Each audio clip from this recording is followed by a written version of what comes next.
महसूल कर्मचाऱ्यांच्या संपावरती तोडगा न निघाल्यामुळे 4 दिवसांपासून सामान्यांचे हाल होत आहे।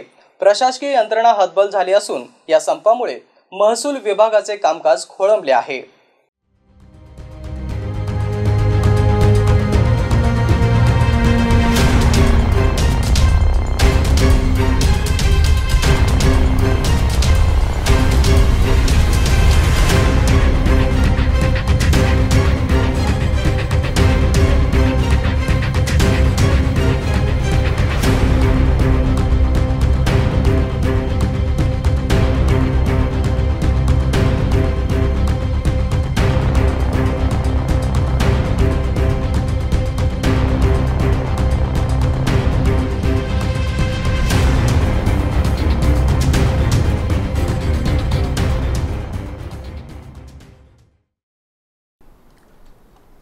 गुरुवारी संपावरती तोडगा निघतो का याकडे संघटनेचे लक्ष होते, परंतु महसूल मंत्री राधाकृष्ण विखे पाटील यांनी 2 दिवसांनी चर्चा करू असे संघटनेच्या अध्यक्षांना नाशिक येथे सांगितले आणि त्यामुळे संप सुरूच राहणार अशी परिस्थिती सध्या तरी आहे। 18 वर्षापासून आकृतीबंध मंजूर होत नाही। महसूल यंत्रणेवर विविध योजनांच्या कामांचा भार आहे। संपावरती अद्याप देखील तोडगा निघालेला नाही आणि त्यामुळे संप सुरूच ठेवण्यात संघटना कायम आहे। या संपाला इतर संघटनांनी देखील पाठिंबा दिला आहे। अद्याप देखील या संपावरती शासनाकडून तोडगा निघालेला नाही।